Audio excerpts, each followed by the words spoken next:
Hello and welcome to everybody listening to the WMA podcast. And today we have someone a little bit different. James Piot, a golfer out of Michigan State University. James is a U.S. amateur champion, a Big Ten Freshman of the Year, an All Big Ten first team selection, an All-American honorable mention, set a school record for lowest scoring average, while also having academic all-district and Big Ten scholar honors by posting a 3.66 GPA while majoring in finance. Listen to James talk about work ethic and what life is like in the golf world. Hope you guys enjoy.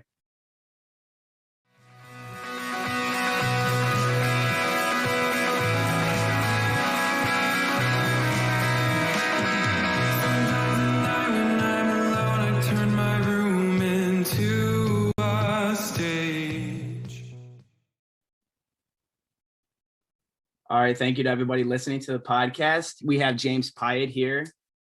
James, thanks for being on the podcast, brother. Yeah, thanks for having me. I appreciate you guys having me on. So could you kind of give the people listening just a little bit of background about yourself and how golf kind of has impacted your life? Yeah, absolutely. So I'm a fifth-year senior from Canton, Michigan, and currently a varsity golfer at Michigan State. This year just won the United States Amateur Championship, which is the biggest tournament in amateur golf. So that's going to give me some opportunities to play in the Masters this spring and the U.S. Open as well. So a lot to look forward to. But since I was about 4, golf's been a huge factor for me. Just growing up, something I love to do every day, and something my family got me into. And just over the years, golf's just been kind of the big driving factor for me as far as where I wanted to go to school in my future, and just the relationships with people around me and who my friend group became. So golf's been the biggest part of my life, to say the least.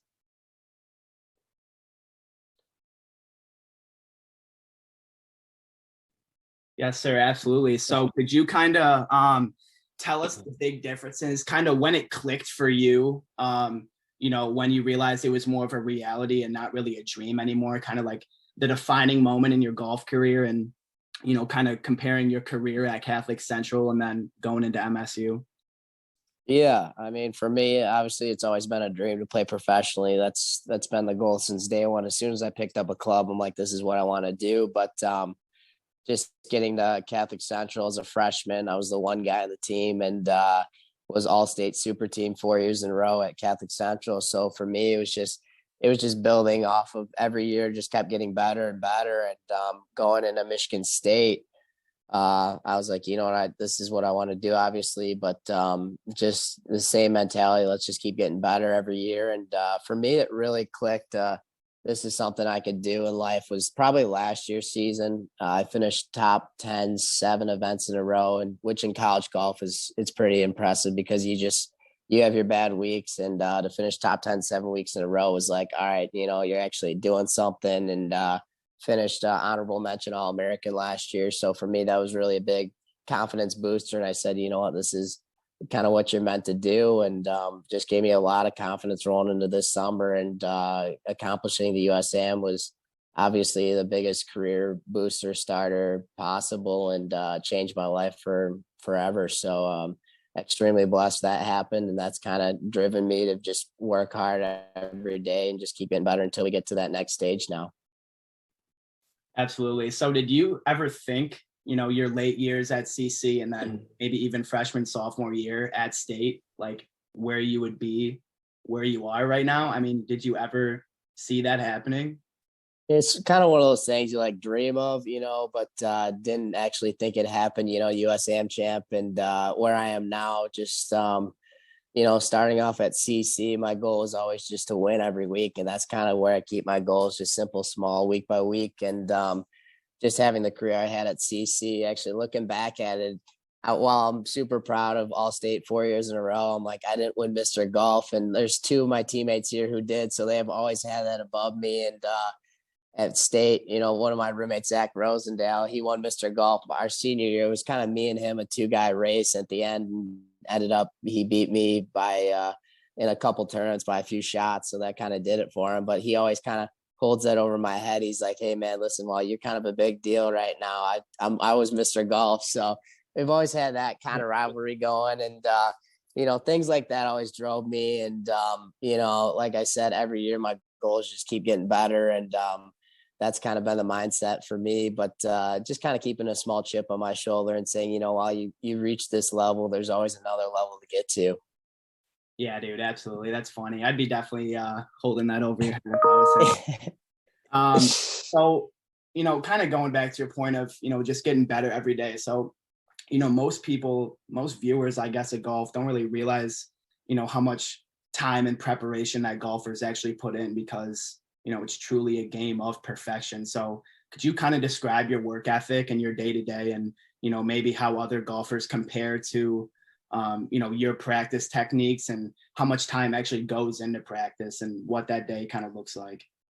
Yeah, absolutely. I mean, right now being in school, the time obviously changes a little bit. You got to do some classwork, as much as, I'm worried about the future. You got to get that degree first, make mom happy. But no, the average day for me, waking up 7, 8 a.m., something like that. And we'll usually have team workouts in the morning. If we don't, I'm doing something on my own, and just, hour in the gym. A lot of it's more not necessarily hitting the bench press and trying to look swole, but it's a lot of functional movement stuff. So a lot of, I would say just stretching, but moving weights where you're single arm, stuff like that, where you're trying to involve as much muscle groups as possible. And that's something kind of DeChambeau focuses on too. Obviously, a lot of people know that name now. He's the long ball hitter on tour. So it's kind of interesting that, fitness is now such a huge factor in golf, where, you look at back in the day, guys like John Daly, they'd be out there, smoking a cigarette, having a Diet Coke. You don't see too many guys like that nowadays. But so the gym, obviously a good start to the day. And then from there, usually class now, a couple hours, do a little homework, and then get to the facility around 1 or 2. And then from there, I'm just so I'll, putt for about an hour, hour and a half, chip, same thing. And then the nice part is we got a TrackMan room. Pretty much if you go to golf simulators, for anyone listening, it's the equivalent of that, but it just gives you more in-depth stats as far as club head speed, like your face angle, super into it stats that probably a few people might know what I'm talking about, but it's just the stuff we look at, and just checking my swing on video. I kind of just hit balls pretty much until I feel like I'm in a good spot that day. But that could be anywhere from, an hour to a few hours. So it's a long day of practice, especially this time of year where it's, it's cold out. So you're not really going outside as much. It's a little different than my summer days. Summer, I'm pretty much waking up, crack of dawn, getting to the gym 6:30, and then staying out there till 7 or 8 at night. It's just something I love to do, and it's kind of a standard. It's a job, really, is how I see it. It's anything else in life. You got to be, consistent. That's the big key to getting better at anything. And it's whether it's school or your career in finance, anything like that. Consistency is the key. So for golf, it's a lot of repetitive action, and it could definitely wear you out, but it's something I love to do. And just waking up every day, I'm like, hey, let's get after it, and just reach that next level. Because no matter how good you are, I mean, even if you look at Tiger Woods in his prime, he was hungry. He always wanted to get better. And it's one of the games that no matter how great you get, there's always another level you can get to. And there's no such thing as a perfect day. You don't see guys going out and shooting 54 on tour. It's just never been done. So it's one of those things where you can always improve. And that's a big mentality in life that I keep. And just kind of consistency and staying focused on the future. Yeah, dude, for sure. I definitely respect that. A lot of people, like I said, don't realize how much, time and effort that you put in, and, going to the range for the entire day. Like, I feel like most people that lift, they always find something, wrong with their body. Like, I got too much fat on my sides, or blah, blah, blah. And I feel like with golf, you're always correcting something every single day. So, it is a game of perfection, but no one's perfect. So you're constantly tweaking those types of things. Yeah, absolutely. I mean, it's it'll drive you mad. And the way someone's asking me, like, why do you love to golf? And I sat there, I was like, you know what? It's a game that makes you mad 90% of the time. Like, you're out there, you're like, wow, today's going awful. You got a lot of time in your mind too out there. It's not it's almost as much of a mental game as it is a physical game. You know, you got to be out there thinking about just the positives or focusing on the future. Because if you're having a rough day on the course, it is a long day out there. So it's like that 10% that keeps you coming back. You know, you end the day on 2 birdies after playing your worst round of the year, and you're like, you know what, I want to do this tomorrow again. So it's an interesting game where, yeah, it tortures you half the time, but it's like those little good moments that you're like, you know what, I want to do this again tomorrow. So it's an interesting thought. Absolutely, dude. That's what brings people back for sure. That's funny. No doubt. Yes, sir. So next question for you. I kind of just wanted to know how many, maybe professional golfers that you have met during your time golfing, and maybe which golfer was the most impactful for you. And then, something that they might have said that sits with you still today, and, when you play, or just any mentors that played a role in your success. Yeah. I mean, I've gotten a chance to meet a few PGA Tour pros, not too many. I know that's going to change in the future here. Probably the coolest one was Tony Finau. I actually got to play with him when I was 16 at the US Open sectional qualifier. So right before he was always a big name, but before he came like a really big name, he had to qualify for the US Open this year. We were in Springfield, Ohio. I was just, I was high school sophomore, and someone's asked me like, "Who'd you get paired with?" I'm like, "I don't know, it's Tony Finau." Guy, like, "Dude, do you know who that is?" I'm like, "Nope." Then they kind of explained to me. I got out there, and I'm like, "Oh yeah, I've seen this guy on TV," so that's pretty cool. But I mean, just talking with him, it was kind of interesting getting some insight. Just kind of play your own game, and everyone's different. That's kind of what I got from him. And it was interesting watching him play. I mean, he hit his like 3-iron right by my driver. So like our distance was not the same ballpark, but definitely fun to watch him. I'm looking forward to seeing him this spring, and, getting a chance to talk with him again, see if he remembers me. But I'd say the biggest influence as far as the pros that I met was Stacy Lewis. So she's LPGA pro. I mean, she's going to be Golf Hall of Fame, no doubt, one of the best to do it.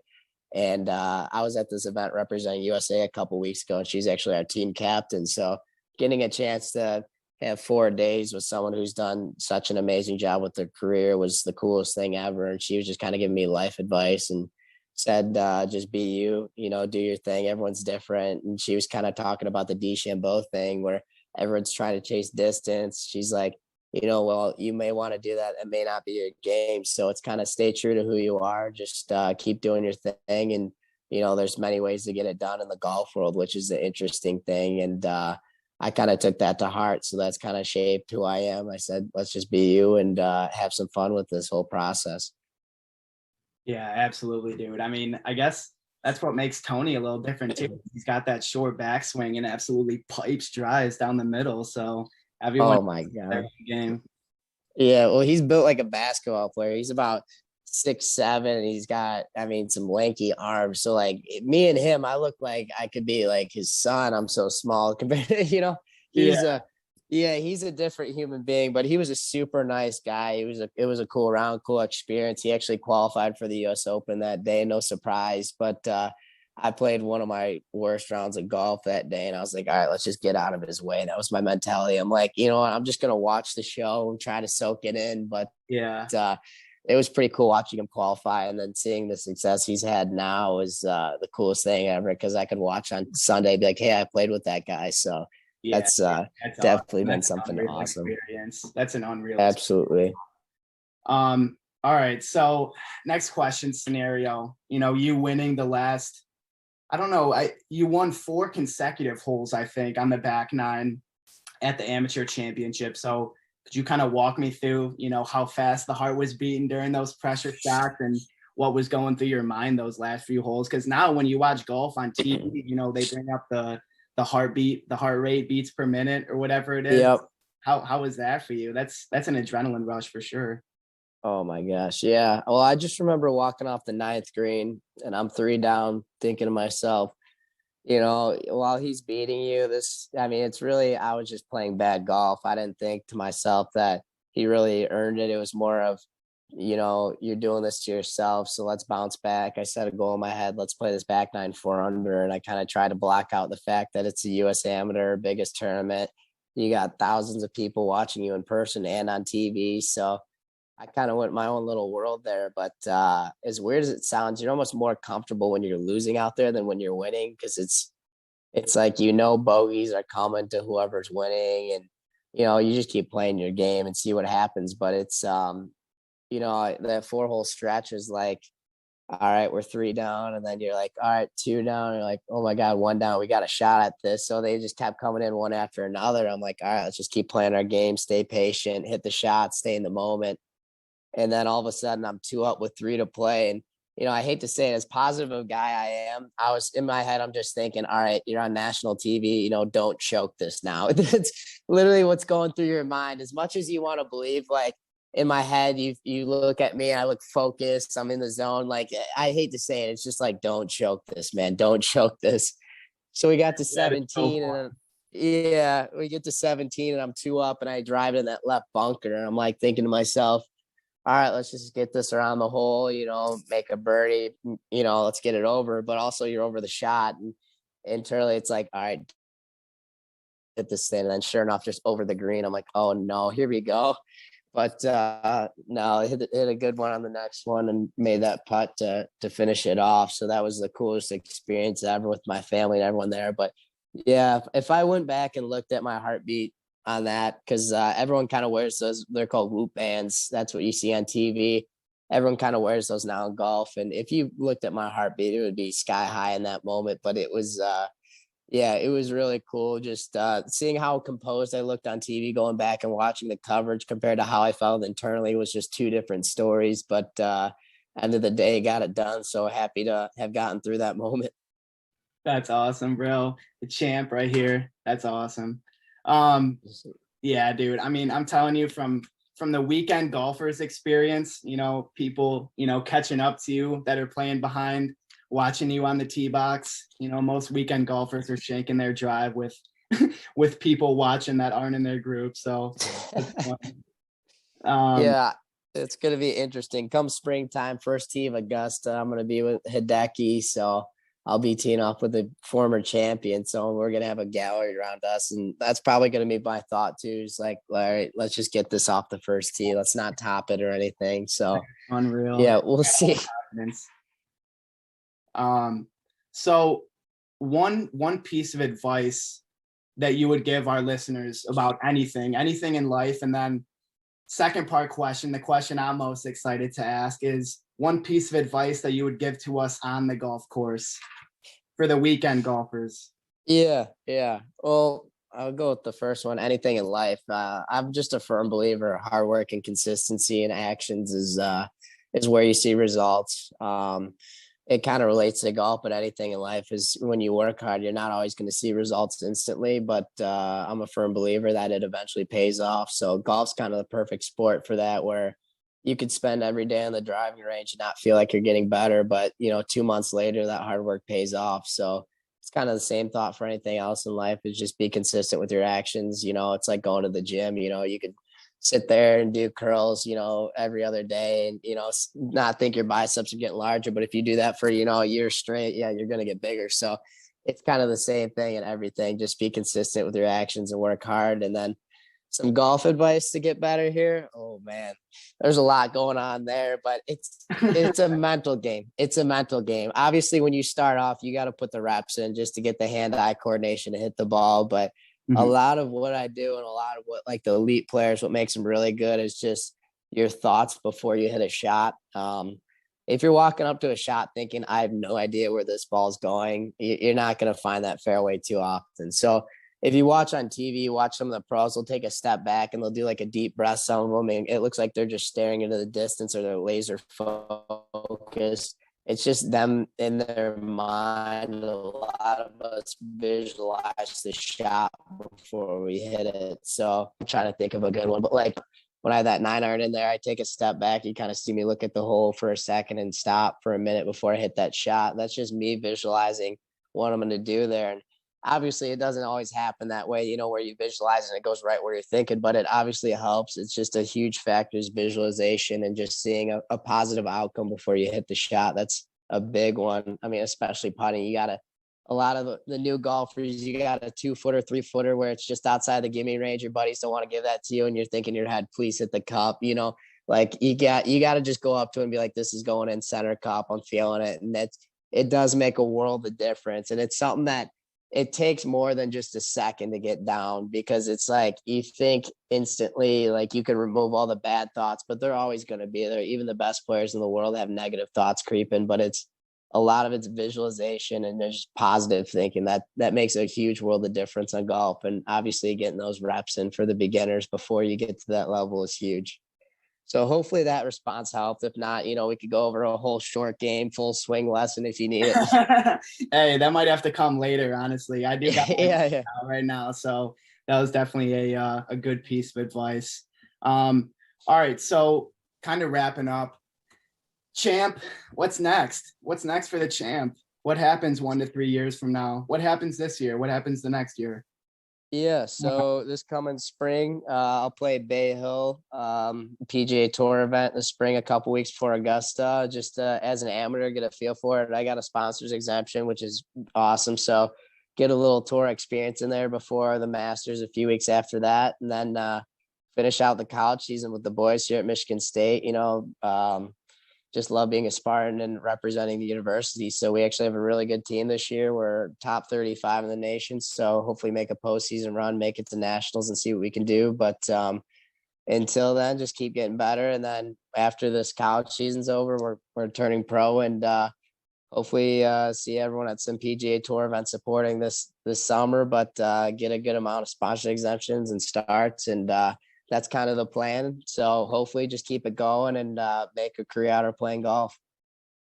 Yes, sir. Super excited to watch you on the weekends, man. I appreciate you being on the podcast, and obviously best of luck to you. And I'm super grateful I got this opportunity, and the people listening get this opportunity to have you on. Being at Michigan State, the success that you've had, it's awesome, bro. So best of luck to you, and we all wish the best. Yeah, thank you so much for having me, man. I appreciate it. Yes, sir. James Piot, everyone, the champ. If you like what you just heard, please like, comment, and share. This is Lance Mullen, producer of the MSU WMA podcast. MSU WMA, or Michigan State University Wealth Management Association, is a student organization part of the Eli Broad College of Business, located in East Lansing, Michigan. Our mission is to inspire and educate the next generation of financial planners. Thank you for listening to today's episode. If you enjoyed, please check out our channel on all platforms such as Spotify and Apple Podcasts, and check out our social media at MSUWMA and MSUWMA.com.